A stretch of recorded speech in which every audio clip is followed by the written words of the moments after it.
Hello everyone, আসসালামু আলাইকুম। Welcome back to Tulona's cooking house. আজকে আমি কোনো কিছু রান্না করে আপনাদের সাথে শেয়ার করছি না। আজ আমি আপনাদের সাথে শেয়ার করব কিভাবে পুরো বছর জুড়ে সঠিক স্বাদ বজায় রেখে আপনারা কাঁচা আম সংরক্ষণ করতে পারেন।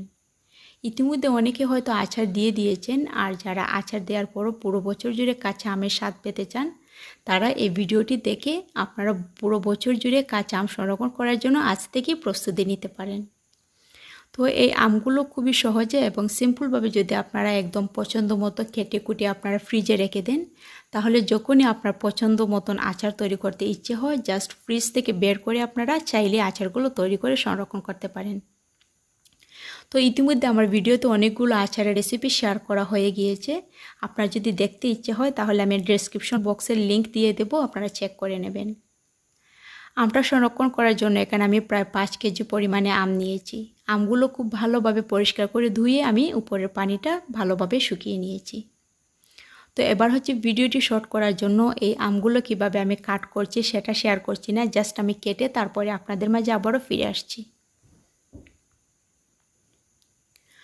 তো এখানে প্রথম যে আমটা আমি আপনাদের দেখাচ্ছি সেটা হচ্ছে জাস্ট উপর থেকে আমি আমের বাকলটা সরিয়ে এর ভেতরে যে আটিটা থাকে, যে বড়া থাকে আমের, সেটা সহ আমি প্রায় 6 পিস করে কেটে নিয়েছি। মানে একটা আমকে আমি 6 পিস করেছি। আপনার ক্ষেত্রে আপনি চাইলে এখানে 8 পিস করতে পারেন কিংবা 4 পিসও করে নিতে পারেন, সেটা আপনার ইচ্ছে। তো এখানে আরেকটি যে শেপে আমি কাট করেছি সেটা হচ্ছে উপরের বাকল সহ একটু ছোটো ছোটো করে আমি আচারের শেপে কেটে নিয়েছি, যাতে যখনই আমি আচারটা তৈরি করব জাস্ট ফ্রিজ থেকে বের করে আমি আচারটা তৈরি করে নিতে পারবো। আর এখানে কিছু আম আমি এভাবে কেটে নিয়েছি, উপরে বাকলটা সরিয়ে তারপরে ছোটো করে কেটে নিয়েছি। এতে করে যখনই কাঁচা আম দিয়ে জুস তৈরি করতে ইচ্ছে হবে কিংবা বিভিন্ন ধরনের রেসিপিতে দেখা যায় যে আমের পিওরের প্রয়োজন হয়, তো সেক্ষেত্রে আপনারা চাইলে এটা দিয়ে তৈরি করে নিতে পারেন। এরপরে হচ্ছে আমি এখানে প্রায় 4টি আম নিয়েছি, আর এই আমগুলো আমি এভাবে আস্তা সংরক্ষণ করব।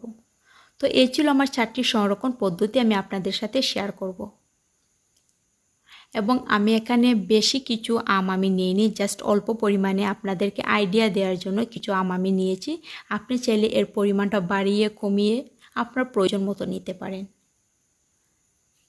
এখন এই আমগুলোতে আমি আমগুলো আমি জাস্ট ব্যাগের ভেতর সংরক্ষণ করব। তো তার জন্য আমার কিছু ব্যাগের প্রয়োজন, আমি সে ব্যাগটা নিয়ে নিচ্ছি। তো আমি এখানে যে জিপ ব্লক যে ব্যাগগুলো আছে সেটা আমি নিয়েছি। তবে আপনি চাইলে যে কোনো ধরনের পলিথিন ব্যাগে কিংবা যে কোনো ধরনের বক্সে আপনি এই আমগুলো সংরক্ষণ করতে পারেন। কিন্তু বক্সে সংরক্ষণ করতে গেলে অনেক সময় দেখা যায় যে ফ্রিজের ভেতরের বেশি জায়গা জুড়ে এটা দখল করে নেয়, তাই এভাবে ছোটো ছোটো ব্যাগে যদি সংরক্ষণ করেন তাহলে আরেকটু সুবিধা হয়। তো তারপরও আপনাদের ইচ্ছা খুশি আপনারা যেভাবে খুশি সেভাবে স্টোর করতে পারেন। আমি জাস্ট আপনাদের যে আমগুলো রাখবেন সে প্রসেসটা, আমার আইডিয়াটা আপনাদের সাথে শেয়ার করছি। তো এভাবে ব্যাগের ভেতরে আমি সবগুলো আম দিয়ে দিচ্ছি। তারপরে আমি এর মুখটা বন্ধ করে দিচ্ছি, জাস্ট ভেতরের বাতাসটা বের করে তারপরে আমি এটা বন্ধ করে দেব।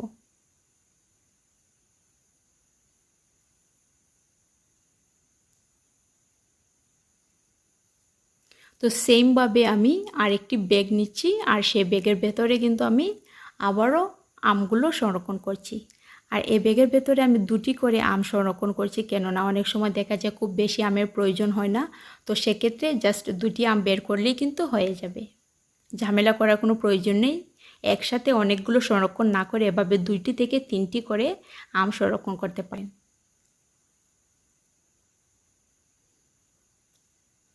তো এই আমগুলো সংরক্ষণ করার জন্য আরেকটু বড় সাইজের ব্যাগ আমি নিয়ে নিয়েছি, কেননা এখানে একটু বেশি পরিমাণে আম, তো ছোটো ব্যাগের মধ্যে কিন্তু এগুলো জায়গা হবে না, তাই আমি এই জন্য একটু বড় সাইজের ব্যাগটা নিয়ে নিয়েছি।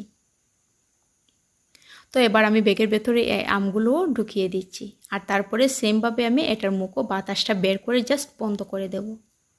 তো আমার এই আইডিয়াটা যদি আপনাদের কাছে ভালো লাগে আর আপনারা চান যে আপনার মাধ্যমে অন্যরাও এই জিনিসটা শেখার সুযোগ পায়, তো চাইলে আমার ভিডিওটি শেয়ার করতে পারেন আপনার বন্ধুদের সাথে।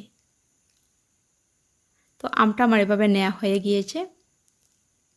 ঠিক এইভাবে করে প্রত্যেকটা আম আপনারা সংরক্ষণ করতে পারেন। এখন জাস্ট ফ্রিজের মধ্যে ঢুকিয়ে দিলেই আপনার আমটা সংরক্ষণ করা হয়ে গেল।